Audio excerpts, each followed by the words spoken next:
안녕하세요. 수술을 읽어주는 남자 닥터 콩깍지 조재호 원장입니다.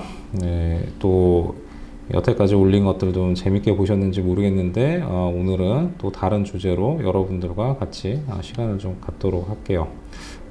이번 시간에는 이제 많이 있어요. 일반 그 분들 많이 좀 있으신데, 특히 좀 나이가 있으신 분들도 있고, 뭐 심지어 좀 학생들도 좀 있는데, 엄지발가락 휘어지는 무지외반에 대해서, 무지외반의 수술적 치료에 대해서 오늘 한번 같이 알아보는 시간을 갖도록 하겠습니다.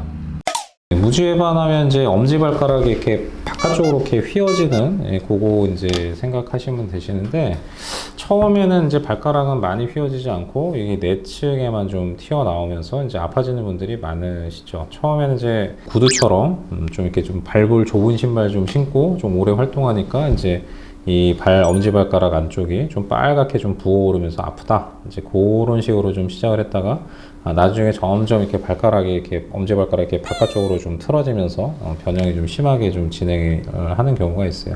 물론 이제 대개는 이제 초기에는 뭐 약 정도 약 먹고, 그 다음에 편한 신발 신고, 그 다음에 아플 때 뭐 물리치료 좀 하고 이제 하시면 이제 가라앉는데, 이게 이제 많이 좀 진행이 되면 이제 눈으로 보기에도 좀 많이 틀어져서 모양상으로도 그렇지만, 엄지발가락이 많이 이렇게 안으로 휘어져 버리면 이제 우리가 걸을 때 대개 이제 엄지발가락이 상당히 좀 그 발이 차고 나가는 힘을 많이 받는데, 엄지발가락이 휘어져 버리면 그 힘을 받지를 못하기 때문에 이게 뭔가 보행이 좀 불편해지거든요. 뭐 통증도 통증이고 미용도 미용이지만은 발의 기능 자체가 좀 떨어질 수 있으니까 그렇게 되면 이제 수술을 좀 생각할 수가 있겠죠. 물론 엄지발가락이 휘어지는 정도가 다 다르죠. 초기에서부터 이제 아주 심한 정도까지 다 다른데, 오늘은 좀 대표적인 그런 발가락 교정할 수 있는 그런 수술법에 대해서 한번 알아보도록 하겠습니다.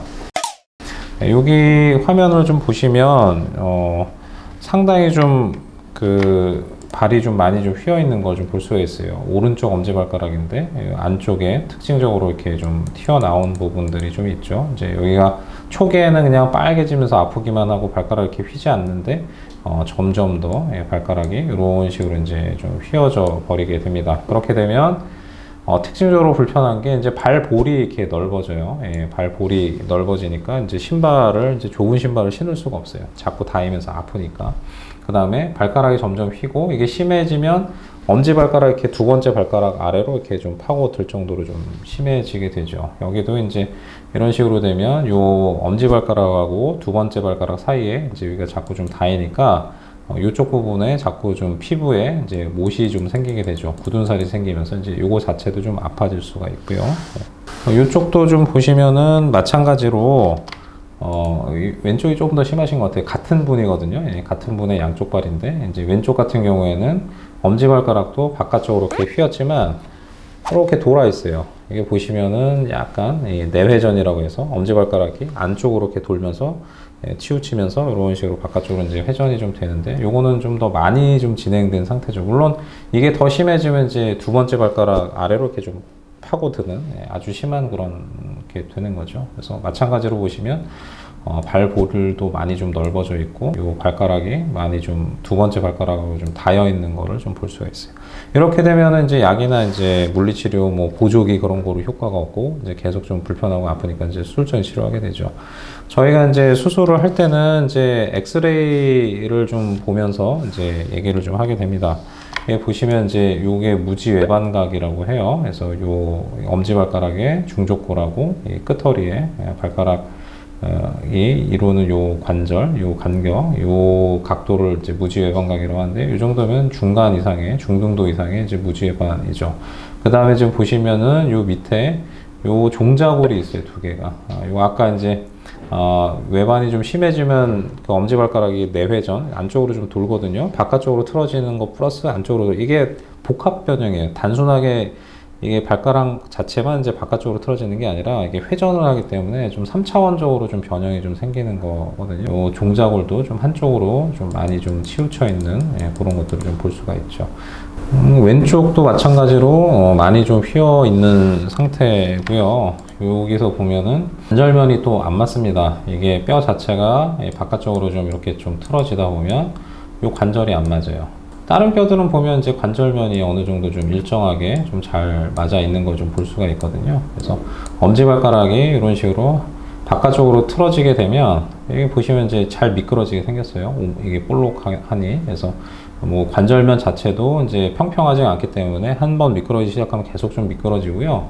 그 다음에 이제 엄지발가락을 이렇게 펴는 힘줄하고 구부리는 힘줄이 요 끝허리에 붙어 있어요. 근데 힘줄은 사실 발가락 뼈를 따라서 이런 식으로 오는 게 아니거든요. 이게 직선으로 이렇게 내려오기 때문에 그래서 이제 한번 발가락이 휘기 시작하면 이제 발가락을 펴고 구부리는 힘줄은 계속 잡아 당기니까 점점 더 이렇게 안으로 틀어질 수밖에 없어요. 그래서 일단은 무지해반증이 한번 시작이 되면 조금씩은 계속 좀 진행을 하게 된다.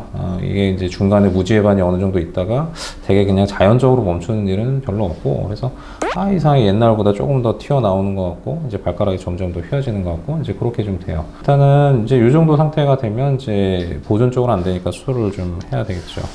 수술하는 방법은 요분 같은 경우에는 좀 이렇게 많이 좀 진행이 됐기 때문에 근위 절골술, 그 다음에 이제 아킨 수술이라고 그래가지고 이 뼈를 두 군데서 교정을 좀 하게 됩니다. 위쪽 뼈도 좀 교정을 하고, 아까 보면은 발볼이 많이 넓었었는데 많이 좀 줄었고요. 그 다음에 안쪽에 튀어나왔던 것도 다 정리가 돼서 이렇게 좀 평평해진 거 볼 수가 있고, 그 다음에 안쪽으로 많이 휘었던 것도 지금 다시 원위치대로 거의 이제 일직선 모양으로 많이 좀 돌아온 것을 좀 보게 되죠. 이게 지금 보면 이제 나사 이게 3개로 좀 고정을 했는데, 요건 이제 특수한 나사들이라 뼈 속에 파묻어 놓는 거기 때문에 저걸 다시 빼려고 재수술을 할 필요는 없습니다. 수술은 그냥 한 번으로 좀 끝나게 되죠. 만약에 이제 이분이 조금 더 빨리 오셨었으면 수술 자체가 조금 더 작게, 이거보다는 간단하게 좀 끝날 수 있었을 텐데 많이 좀 진행된 상태로 오셨기 때문에 조금 수술이 좀 커질 수밖에 없었어요.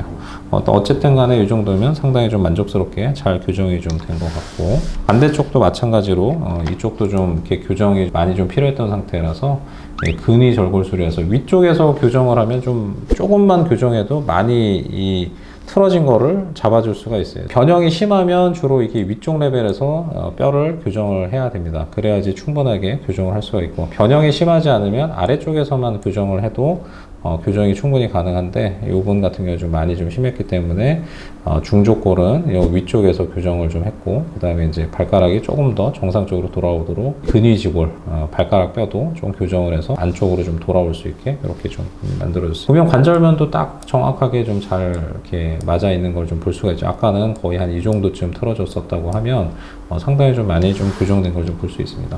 보면은 다리가 많이 좀 수술하고 좀 똑발라졌어요. 오른쪽도, 왼쪽도 마찬가지로 좀 많이 좀 똑발라진 걸 볼 수가 있어요.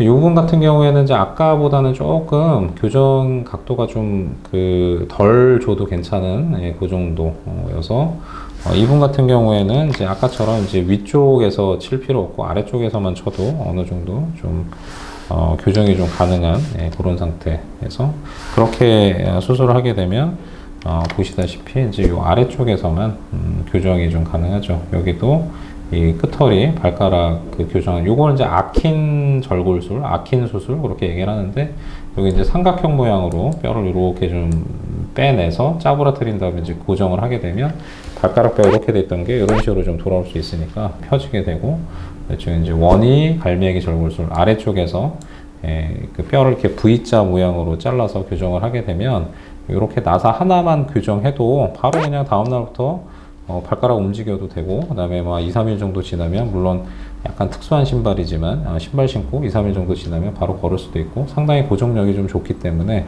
빨리 활동할 수 있는 그런 장점들이 좀 있습니다. 뼈를 이제 어떤 식으로 좀 어떤 모양으로 치느냐에 따라서 이제 여러 가지 수술 방법들이 있지만, 대표적인 게 이런 식으로 중족골의 아래쪽, 원위 쪽에서 치는 그런 교정, 그 다음에 심할 때는 중족골뼈의 위쪽에서 치는 교정술, 그 다음에 이제 엄지발가락의 그런 발가락 뼈 자체를 교정하는 아킨 절골술, 이제 그런 것들을 조합을 해서 심한 정도에 따라 수술을 하게 되죠. 이 정도까지 심하지 않으시는 분들, 초기에서 중기 정도는 미세한 2mm 정도의 특수한 그런 기구를 이용해서 거의 절개를 하지 않고 할 수 있는 미카 수술이라는 방법도 있어요. 근데 여기는 좀 많이 좀 심했기 때문에 그 수술을 할 수 없는데, 상당히 좀 미용적으로도 좀 좋고, 그 다음에 이제 금방 좀 끝나기도 하고 통증도 좀 많이 적어지는 이제 미카 수술은 좀 심한 분들은 아니지만 중간 이하의 그런 좀 약간 좀 경하거나 이제 초기의 중기에서의 좀 경한 정도, 그 정도까지는 미카 수술을 좀 할 수도 있습니다. 무지해반이 사실은 이제 그 좁은 신발, 구두를 좀 많이 신어서 생긴다 그렇게 알고 계시는데 그것도 이제 틀린 말은 아니죠. 근데 사실 가장 흔한 건 어떻게 보면 좀 선천성인 부분이 있어요. 그래서 가끔 제가 중학생, 고등학생도 가끔 수술을 하게 되는데 그런 분들은 특히나 젊은 시절에서도 좀 관리를 좀 하셔야 돼요. 하이힐이라든지 좀 뾰족한 신발은 조금 좀 피하시는 게 좀 좋겠고, 가끔 불편하거나 그럴 때는 이제 보조기를 평소에도 좀 착용하시는 것도 좀 좋은 방법이에요. 근데 어차피 한번 이제 무지해반이 생기면 계속 진행을 하기 때문에 뭐 아무리 나이가 좀 어리거나 젊어도 좀 너무 진행하기 전에 만약에 좀 생겼다 그러면 좀 수술적 치료도 좀 고민을 하시는 게 좋겠다. 예, 그렇게 좀 말씀드려야 될 것 같아요. 일단 오늘은 이제 이런 무지해반의 그런 수술적 치료에 대해서 좀 알아보았는데, 가급적이면은 이제 어떤 병이든지 간에 좀 키워가지고 좀 잘 되거나 내지는 이제 작은 방법으로 이제 고쳐지거나 하기는 좀 쉽진 않아요. 이게 뭐 내과적인 질환도 마찬가지지만 정형외과 질환에서도 어느 정도 이상이 좀 된다 그러면 너무 늦추지 말고 빨리 치료를 좀 하시면 최소한의 방법으로 좋은 결과를 좀 얻을 수 있다. 아무래도 심하게 되면은 이제 수술도 어려워지지만 가끔 재발하는 경우도 좀 있기 때문에 너무 심하지 않게 때를 좀 잘 맞춰서 치료하시는 게 좋겠습니다. 무지해반이 상당히 좀 많아서 일단 간단하게 수술적 치료에 대해서 얘기를 드렸는데, 다음번에는 이제 무지해반의 비수술적 치료, 보조기 착용 그런 것들에 대해서 얘기를 좀 해드릴 시간이 저희가 마련을 한번 해보겠습니다.